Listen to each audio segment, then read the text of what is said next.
ഈ തെരഞ്ഞെടുപ്പ്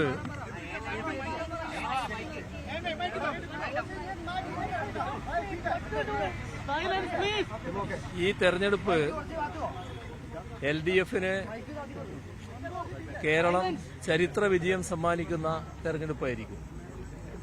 രാജ്യത്താകെ BJPക്കെതിരെയുള്ള ജനമുന്നേറ്റമാണ് ഇപ്പോൾ ദൃശ്യമാവുന്നത്.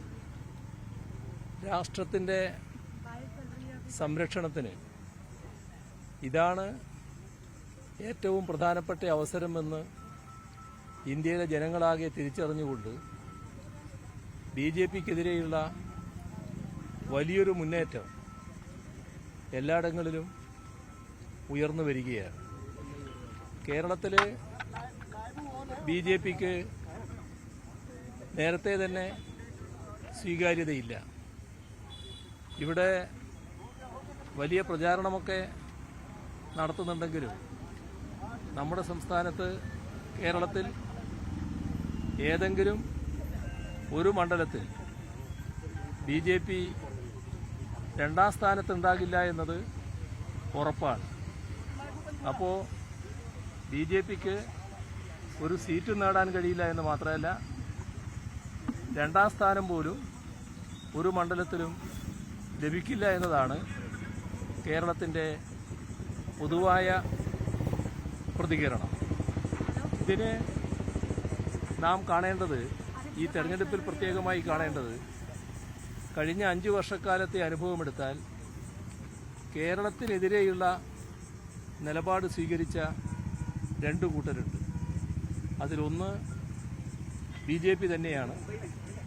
കേന്ദ്ര ഗവൺമെന്റ് കേരളത്തെ ഏതെല്ലാം തരത്തിൽ തകർക്കാനാകുമെന്ന ശ്രമമാണ് ഈ കഴിഞ്ഞ 5 വർഷക്കാലം നടത്തിയത്.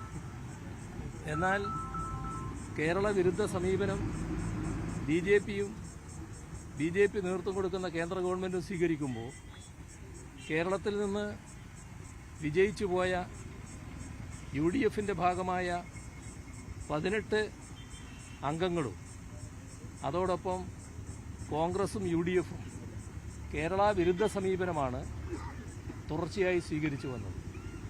ഇത് ജനങ്ങൾ വലിയ മനോവേദനയോടെയാണ് ഓരോ ഘട്ടത്തിലും ഉൾക്കൊള്ളേണ്ടി വന്നത്. അതിനെതിരെയുള്ള ശക്തമായ വികാരം കേരളത്തിൽ വലിയ തോതിൽ അലയടിച്ചുയർന്നിരിക്കുന്നു. അതിനുള്ള അവസരം ഈ കേരള വിരുദ്ധ ശക്തികൾക്കെതിരെ പ്രതികരിക്കാനുള്ള അവസരം എന്ന നിലയിലാണ് ഈ തെരഞ്ഞെടുപ്പിനെ കേരളത്തിൽ ജനങ്ങൾ കാണുന്നത്. അതിൻ്റെ ഭാഗമായി വൻതോതിലുള്ള സ്വീകാര്യത എല്ലാ മണ്ഡലങ്ങളിലും LDFനുണ്ടാവുകയാണ്, LDF സ്ഥാനാർത്ഥികൾക്കുണ്ടാവുകയാണ്.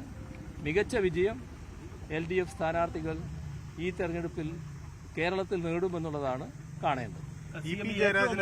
ചില തെറ്റിദ്ധാരണ പരത്തുന്ന പ്രചരണങ്ങൾ, വോട്ടർമാർക്കിടയിൽ സംശയം ഉണ്ടാക്കുന്ന ചില പ്രചരണങ്ങൾ ഉണ്ടായിട്ടുണ്ട്. ഇടതുമുന്നണി കൺവീനർക്കെതിരെ വരെ അത്തരം പ്രചരണം ഉണ്ടായിട്ടുണ്ട്. ഇതില് നമ്മൾ ഈ തെരഞ്ഞെടുപ്പിന്റെ ഘട്ടം വരുമ്പോൾ പലപ്പോഴും തെറ്റായ രീതിയിലുള്ള പ്രചരണങ്ങൾ പലരും അഴിച്ചുവിടാറുണ്ട്. അതിന്റെ ഭാഗമായിട്ട് മാത്രമേ ജനങ്ങൾ ഇതിനെ കാണുകയുള്ളൂ. VP ജയരാജൻ CPIMന്റെ കേന്ദ്ര കമ്മിറ്റി അംഗവും അതോടൊപ്പം ഇവിടെ LDF കൺവീനറുമാണ്. പതിറ്റാണ്ടുകൾ നീണ്ടു നിൽക്കുന്ന അദ്ദേഹത്തിന്റെ രാഷ്ട്രീയ ജീവിതം ഏതൊരു കമ്മ്യൂണിസ്റ്റുകാരനെയും പോലെ വലിയ തോതിലുള്ള പരീക്ഷണ ഘട്ടങ്ങൾ കടന്നു വന്നതാണ്. അത് ഏത് കമ്മ്യൂണിസ്റ്റുകാരനും ആവേശമുണർത്തുന്ന തരത്തിലാണ് അദ്ദേഹത്തിന്റെ കഴിഞ്ഞകാല പ്രവർത്തനങ്ങൾ ഉണ്ടായിട്ടുള്ളത്. അദ്ദേഹത്തെ ലക്ഷ്യം വെച്ചുകൊണ്ട് നടത്തിയ ഈ ആക്രമണം CPIMനെതിരെയും LDFനെതിരെയും ഉന്നം വെച്ചുകൊണ്ടുള്ള ഒന്നാണ് എന്ന് നാം കാണണം. അത്തരം ആരോപണത്തിൽ യാതൊരു കഴമ്പുമില്ല എന്ന് നമ്മുടെ നാട്ടിലെ ജനങ്ങൾ മനസ്സിലാക്കുക തന്നെ ചെയ്യും.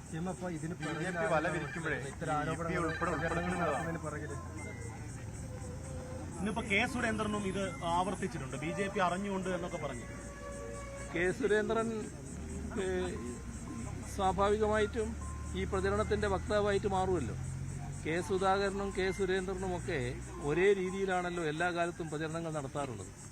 ഇത്തരം കാര്യങ്ങളിൽ യാതൊരു തരത്തിലുള്ള പുതുമയും ഇല്ല എന്നുള്ളതാണ് നാം കാണേണ്ടത്. എല്ലാ കാലത്തും ഈ രീതിയിലുള്ള തെറ്റായ പ്രചരണങ്ങൾക്ക് നേതൃത്വം കൊടുക്കാൻ നമ്മുടെ കേരളത്തിലെ UDF-ന്റെയും പ്രത്യേകിച്ച് കോൺഗ്രസിന്റെയും BJP-യുടെയും നേതൃനിര ഒരേ മനസ്സോടെ അണിനിരന്നിട്ടുണ്ട് എന്നത് നമുക്കെല്ലാം അനുഭവത്തിലുള്ള കാര്യമാണ്. മകന്റെ ഫ്ളാറ്റിലെത്തി തന്നെ കണ്ടിരുന്നു പ്രകാശ് ജാവ്ദേക്കർ എന്ന് EP ജയരാജൻ ഇന്ന് വോട്ടിംഗിന് ശേഷം പറഞ്ഞു. നിങ്ങൾ രണ്ടാളും കൂടി പറഞ്ഞാൽ മകന്റെ ഫ്ളാറ്റിലെത്തി ഈ പ്രകാശ് ജാവ്ദേക്കർ തന്നെ കണ്ടിരുന്നു. പക്ഷെ സൗഹൃദമായ ഒരു കൂടിക്കാഴ്ച മാത്രമായിരുന്നു അത് എന്നാണ് EP ജയരാജൻ ഇത്. പക്ഷെ പാർട്ടിയെ കാര്യം അറിയിച്ചിട്ടുമില്ല എന്ന് അദ്ദേഹം പറയുന്നു. ഇതൊരു സംശയത്തിന് ഇട നൽകുന്നു. അതില് സാധാരണ നിലക്ക് നമ്മൾ കാണേണ്ടത് ഈ EP ജയരാജന്റെ പ്രകൃതം എല്ലാവർക്കും അറിയാലോ. ഈ എല്ലാവരുമായും നല്ല സുഹൃത്ത് ബന്ധം വെക്കുന്ന ഒരാളാണ് ജയരാജൻ. പക്ഷേ സാധാരണ നമ്മുടെ നാട്ടിലൊരു പഴഞ്ചൊല്ലുണ്ടല്ലോ, പാപിയുടെ കൂടെ ശിവൻ കൂടിയാൽ ശിവനും പാപിയായിടുന്നു. ഈ കൂട്ടുകെട്ടില് എപ്പോഴും ശ്രദ്ധിക്കണം.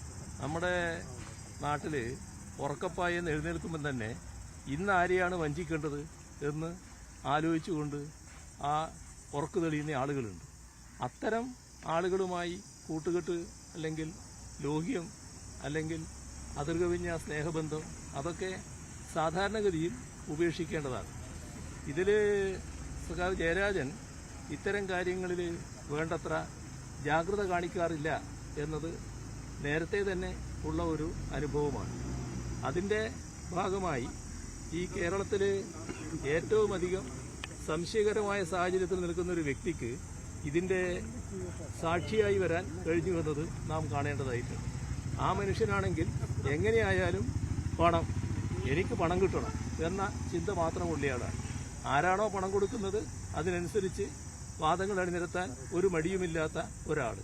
അത്തരം ആളുകളുമായിട്ടുള്ള ബന്ധമോ ലോഹ്യമോ പരിചയം ഇപ്പോൾ ആർക്കും വേണ്ടതായിട്ട് വരും. പക്ഷേ ആ പരിചയത്തിനപ്പുറമുള്ള ഒരു നില സ്വീകരിച്ചു പോകരുത്. ജാവേദ്കറെ കാണുന്നതിലോ സംസാരിക്കുന്നതിലോ എന്താ തെറ്റ്? എത്രയോ തവണ ജാവേദ്കറെ ഇപ്പം ഞാൻ കണ്ടതാണ്. ഈ തെരഞ്ഞെടുപ്പ് പ്രചരണം ആരംഭിച്ച് ആ ഘട്ടത്തിൽ തന്നെ ഒരു ദിവസം ജാവേദ്കറോട് ഞാൻ പറഞ്ഞു, നിങ്ങളുടെ പരമാവധി ശ്രമം നടത്തുകയാണല്ലേ, നമുക്ക് കാണാന്ന് പറഞ്ഞാൽ നിങ്ങൾക്കൊന്നും കിട്ടാൻ പോകുന്നില്ല. അതാണ് എൻ്റെ മനസ്സിൽ. അതെ, ആ നിലക്ക് കാര്യങ്ങൾ പറയുമല്ലോ, അതൊന്നും ശത്രുതയിലല്ല, കാര്യങ്ങൾ എപ്പോഴും സംസാരിക്കുമല്ലോ. അങ്ങനെ ഇത് ഏകദേശം പരസ്യമായി എന്ന മട്ടിൽ പറഞ്ഞ കാര്യമാണ് ഞാൻ. അപ്പോൾ അത്തരത്തിലുള്ള ആളുകളെ കാണുന്നതിലോ സംസാരിക്കുന്നതിലോ ഒന്നും ഒരു വിഷമമുണ്ട് എന്ന് ഞാൻ കാണുന്നില്ല. അങ്ങയുടെ കേസുകൾ ഒഴിവാക്കി കൊടുക്കാനാണ് ഇത് കാഴ്ച നടത്തിയത് എന്നാണല്ലോ TG നന്ദകുമാർ പറഞ്ഞത്.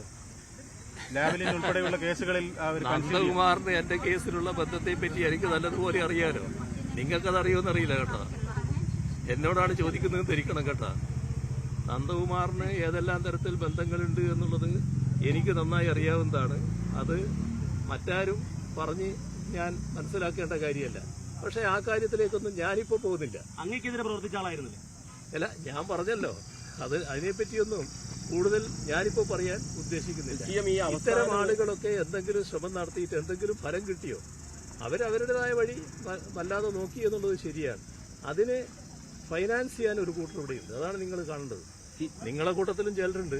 നിങ്ങളെ കൂട്ടത്തിലുള്ളവര് മാത്രമല്ല, കേരളത്തിൽ തന്നെ ഒരു വൃത്തം നേരത്തെ മുതൽ എനിക്കെതിരെ പ്രവർത്തിക്കുന്നതായി ഉണ്ട് എന്നുള്ളത് നിങ്ങൾ കാണും. ഞാൻ പറഞ്ഞു തീരട്ടെ എന്ന്. ഞാൻ പറഞ്ഞു തീരുന്നതിന് മുമ്പ് നിങ്ങൾ ചോദിച്ചാൽ എങ്ങനെയാണ്? ഈ പറഞ്ഞല്ലേ ഞാൻ പറയും. ഞാൻ പറയേണ്ടതെന്നുള്ള ഉദ്ദേശം ഉണ്ടെങ്കിൽ ശരി. പക്ഷെ എനിക്ക് പറയേണ്ടത് ഞാൻ പറഞ്ഞു തീർക്കണ്ടേ? ഞാൻ പറഞ്ഞു വന്നത്, എനിക്കെതിരെ ഒരു വൃത്തം ദശാബ്ദങ്ങളായി കേരളത്തിൽ പ്രവർത്തിക്കുന്നുണ്ട്. അവരെ ഫൈനാൻസ് ചെയ്യുന്നവരുണ്ട്. അവർക്ക് വലിയ തോതിലുള്ള പിന്തുണ മാധ്യമങ്ങൾ നൽകുന്ന, ഒരുപറ്റം മാധ്യമങ്ങൾ നൽകുന്ന നിലയും കേരളത്തിലുണ്ടായിട്ടുണ്ട്. എന്നിട്ട് ഞാനെങ്കില്ലാതായിപ്പോയോ? ഞാനിപ്പോഴും ഇവിടെ നിൽക്കുകയല്ലേ. അവരുദ്ദേശിച്ച കാര്യങ്ങൾ എന്തെങ്കിലും നടന്നോ? ചില കാര്യങ്ങൾ തൽക്കാലം നേട്ടങ്ങളുണ്ടായി എന്ന് അവർക്ക് തോന്നിയിട്ടുണ്ടാവും. പക്ഷെ ആത്യന്തികമായിട്ട് നേട്ടം ഉണ്ടാക്കാൻ പറ്റിയോ? ആത്യന്തികമായി ഞാനങ്ങ് തളർന്നു പോയോ? അപ്പൊ ഇതാണ് നമ്മൾ കാണേണ്ടത്. വസ്തുതകളല്ലാത്ത കാര്യങ്ങൾ അധികം പറഞ്ഞുകൊണ്ട് മുന്നോട്ട് പോയാൽ അതൊന്നും നാട്ടിൽ ചെലവാകില്ല എന്നത് നമ്മൾ കാണണം. എന്താ പറയുന്നത് നിനക്ക്? എന്നാണ് പ്രധാനമന്ത്രി പറയുന്നത്. ഏത് കേരളത്തിൽ കിട്ടുമെന്ന് പ്രധാനമന്ത്രി പറയുന്നത്? അതില് 0 ഉണ്ടാവും, മറ്റേ ഒന്നുണ്ടാവില്ല എന്ന് മാത്രം. വോട്ട് ചെയ്തതിന് ശേഷം പ്രതിപക്ഷ നേതാവ് പറഞ്ഞത് CPM BJP അന്തർധാരയുണ്ട് എന്നാണ് ചില മണ്ഡലങ്ങളിലെങ്കിലും. അത് ഗോൾവാൾക്കറുടെ മുമ്പിൽ താണ് വണങ്ങി തൊഴുന്ന ഒരാൾക്ക് മാത്രമേ ആ അന്തർധാര ഉണ്ടാക്കാൻ കഴിയൂ. ഞങ്ങൾക്ക് ഒരാളുടെ മുന്നിലും താഴേണ്ടതോ വണങ്ങേണ്ടതോ ആയ പ്രശ്നം വരുന്നില്ല. ഇത്തരം കാര്യങ്ങൾ എല്ലാ കാലത്തും നമ്മുടെ നാട്ടിലെ വർഗീയ ശക്തികൾക്കെതിരെ ഉറച്ച നിലപാട് സ്വീകരിച്ച ഒരു പ്രസ്ഥാനമാണ് CPIM. അതിൽ RSSന്റെ കൊലക്കത്തിക്കിരയായി രക്തസാക്ഷിത്വം വരിക്കേണ്ടി വന്ന സഖാക്കളുടെ ഒരു വലിയ നിര തന്നെ ഇവിടെ കാണാൻ കഴിയും. എന്തിനാണത്? എന്തിനു വേണ്ടിയായിരുന്നു? എന്തായിരുന്നു ഉദ്ദേശം? അതൊന്നും പറയേണ്ട നേരമല്ലല്ലോ ഇപ്പോൾ. അതുകൊണ്ട് അതിന്റെ മറ്റു കൂടുതൽ കാര്യങ്ങളിലേക്ക് ഞാൻ പോകുന്നില്ല എന്ന് മാത്രം. ആ പാർട്ടിയെ ഇങ്ങനെ അന്തർധാരക്ക് നടക്കുകയാണെന്ന് പറഞ്ഞാൽ അതൊന്നും ചിലവാകില്ല. അത് അവരുടെ രീതിയാണ്. അവരാണ് അന്തർധാരക്ക് തയ്യാറാകുന്നത്. ഇപ്പോ പിന്നെ നമ്മുടെ അവരുടെ ആസാം മുഖ്യമന്ത്രി തന്നെ പരസ്യമായി പറഞ്ഞല്ലോ, അദ്ദേഹം പഴയ കോൺഗ്രസ്സുകാരനാണല്ലോ, പരസ്യമായി പറഞ്ഞെന്താ, ഒരു പറ്റം കോൺഗ്രസ് നേതാക്കൾ മറ്റൊരു പാർട്ടി ഉണ്ടാക്കി NDAയുടെ ഭാഗമാകാൻ വേണ്ടിയുള്ള ആലോചനകൾ നടത്തിയിരുന്നു എന്ന് വരെ പറഞ്ഞല്ലോ. അതൊക്കെ നമ്മൾ കണ്ടുകൊണ്ടിരിക്കുന്ന കാര്യമല്ലേ? അതാണ് നാം കാണേണ്ടത്. ജനങ്ങൾ പോളിംഗ് ബൂത്തിലേക്ക് പോകുന്ന ഈ ദിവസം പ്രകാശ് ജാവ്ദേക്കറെ കണ്ടു എന്ന് തുറന്നു പറയുന്നത് അതൊരു തെറ്റായ സന്ദേശം കൊടുക്കില്ലേ? ഞാനിപ്പോ പറഞ്ഞില്ലേ ഞാൻ കണ്ടു എന്ന്. എന്താ അതിന് തെറ്റ്? സാധാരണ നിലക്ക് ഒരു രാഷ്ട്രീയ നേതാവ് അയാൾ കാണാൻ വരുമ്പോൾ കാണില്ല എന്ന് പറയേണ്ട കാര്യം എന്താണ്? അതല്ലേ നമ്മൾ കാണേണ്ടത്. ഞാൻ പറഞ്ഞല്ലോ അദ്ദേഹത്തോട് ഞാൻ പറഞ്ഞ കാര്യം. ഞാൻ കണ്ടത് പക്ഷേ പിന്നെ ഒരു പൊതുസ്ഥലത്ത് വെച്ചാണ്. അദ്ദേഹവും ഞാനും കൂടി പങ്കെടുക്കുന്ന ഒരു പരിപാടിയാണ്. അതിൽ വെച്ച് ഞാൻ അദ്ദേഹത്തോട് പറയായിരുന്നു, നിങ്ങൾ പിന്നെ പരമാവധി ശ്രമിക്കുന്നുണ്ട്, നമുക്ക് കാണാം എന്താണെന്നുള്ളത്. കാണാമെന്ന് പറഞ്ഞാൽ ഈ പറഞ്ഞ തന്നെ ഒരു സീറ്റ് നിങ്ങൾക്ക് കിട്ടാൻ പോകുന്നില്ല, എവിടെയും 2ാം സ്ഥാനത്ത് ഉണ്ടാവില്ല എന്നുള്ളത് തന്നെ. അത് പറഞ്ഞില്ല എന്ന് മാത്രം. ഇതൊരു ഗൂഢാലോചന സംശയിക്കുന്നുണ്ടോ? ഗൂഢാലോചന ഈ വോട്ടെടുപ്പിന്റെ അവസാന നിമിഷത്തിൽ ഒരു ഗൂഢാലോചന. ഇത് ശക്തമായ ഗൂഢാലോചനയാണ്. ആ ഗൂഢാലോചനയിൽ പ്രത്യേകമായ ചില ശക്തികൾ പ്രവർത്തിക്കുന്നുണ്ട്. അതിന്റെ ഭാഗമായി രൂപപ്പെട്ടതാണത്. അത് തന്നെയാണത് വസ്തുത. സംസ്ഥാന സർക്കാരിന്റെ കൂടി വിലയിരുത്തലാകുമോ? തെരഞ്ഞെടുപ്പ് എന്ന് പറയുന്നത് എന്താണെന്ന് മനസ്സിലാക്കാൻ ഇതേവരെ കഴിഞ്ഞിട്ടില്ലെങ്കിൽ നിങ്ങൾ എന്തൊരു മാധ്യമപ്രവർത്തകനാണ്? നിങ്ങൾക്ക് അതുപോലും മനസ്സിലാക്കാൻ കഴിയുന്നില്ല എന്നല്ലേ അതിന്റെ അർത്ഥം? ഈ തെരഞ്ഞെടുപ്പ് എന്ന് പറയുന്നത് രാജ്യത്തിന്റെ പ്രവർത്തനങ്ങൾ വിലയിരുത്താനുള്ളതല്ലേ? അതല്ലേ പ്രധാനമായിട്ടും നോക്കുക. ആരെങ്കിലും എന്തെങ്കിലും പറയുന്ന കേട്ടിട്ട് അതേപോലെ ചോദിക്കാൻ നിൽക്കലാണ് നിങ്ങൾ വേണ്ടത്. നിങ്ങളൊരു സ്വയബുദ്ധി ചെലവഴിക്കണ്ടേ? നിങ്ങളെ സ്വയബുദ്ധി ചെലവഴിച്ചാൽ ഇത് കേരള സംസ്ഥാനത്തിന്റെ പ്രവർത്തനത്തെ വിലയിരുത്താനുള്ള തെരഞ്ഞെടുപ്പാണ്, രാജ്യത്തിന്റെ പ്രവർത്തനത്തെ വിലയിരുത്താനുള്ളത്. ഇതൊക്കെയല്ലേ നമ്മൾ മനസ്സിലാക്കേണ്ടത്. ബാക്കി നമുക്ക് എത്ര